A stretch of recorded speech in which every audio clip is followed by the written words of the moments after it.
அனைவருக்கும் வணக்கம். இந்த பதிவில் உங்களோட நான் என்ன ஷேர் பண்ணிக்க போகிறேன் அப்படின்னு பார்த்தீங்கன்னா, எல்லா சிவாலயங்கள்லேயும் வந்து இன்றைக்கி அன்னாபிஷேகம் நடக்குது. ஐப்பசி மாதம் அன்னாபிஷேகம் அப்படின்னா அது நிறைய பேருக்கு வந்து சாமிக்கு அன்னத்தால் அபிஷேகம் பண்ணுவாங்க அப்படின்றது மட்டும் தெரியும். நிறைய பேருக்கு அதோட வரலாறு வந்து தெரியல. ஸோ நான் வந்து இந்த வீடியோவில் உங்களோட அதை நான் ஷேர் பண்ணிக்கிறேன். இதை உங்களோட ஷேர் பண்ணும்போது எனக்குமே அது சந்தோஷமாக தான் இருக்குது. என்னன்னு பார்த்தீங்கன்னா, ஐப்பசி மாதத்தில் சிவபெருமானை வழிபடுவது ரொம்ப வந்து சிறந்ததாக சொல்கிறாங்க. ஐப்பசி மாத பௌர்ணமியில் சிவபெருமானுக்கு அன்னாபிஷேகம் செய்வது வந்து வழக்கம்.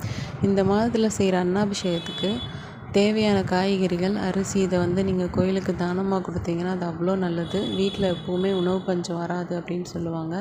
ஒரு அன்னாபிஷேகத்தை தரிசனம் பண்ணால் கோடி லிங்கங்களை தரிசித்து வழிபட்ட புண்ணிய பலன் வந்து கிடைக்கும். அதனால தான் வந்து இந்த இதை அன்னாபிஷேகத்தை வந்து அவ்வளோ சிறப்பாக சொல்கிறாங்க. அன்னாபிஷேகத்தோட புராண கதை என்ன அப்படின்னு பார்த்தீங்கன்னா, பிரம்மனோட கர்வத்தை அடக்க நினச்ச சிவபெருமான் பிரம்மாவோட ஒரு தலையை வந்து வெட்டிடுவார். ஸோ துண்டிக்கப்பட்ட தலை வந்து அவரோட கையை வந்து கவ்விரும். இது வந்து பிரம்மரோட வந்து சாபம். அதான் வந்து பிரம்மஹத்தி தோஷம் அப்படின்னு.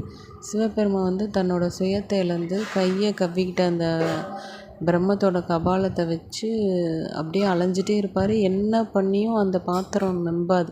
அந்த பாத்திரம் எப்போ நிரம்புதோ அப்போ தான் வந்து அது கையை விட்டு போகும். யார் பிச்சையிடுறப்போ அது உங்களுக்கு நிரம்புதோ அப்போ வந்து தான் கையை விட்டு போகும் அப்படின்னு.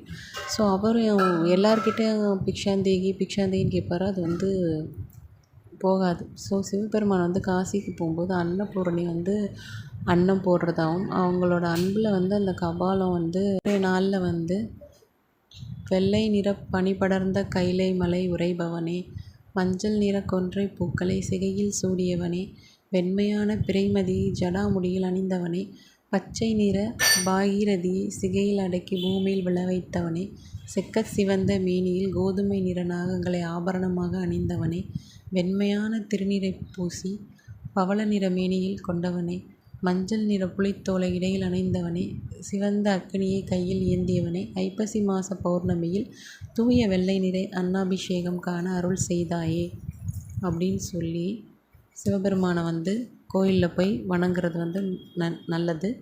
ஸோ எல்லாருமே பக்கத்தில் இருக்க சிவபெருமான் ஆலயத்துக்கு போய் கண்டிப்பாக இந்த அபிஷேகத்தை பாருங்கள். உங்களுக்கு அதுக்கான பலன் கிடைக்கும். தேங்க்யூ.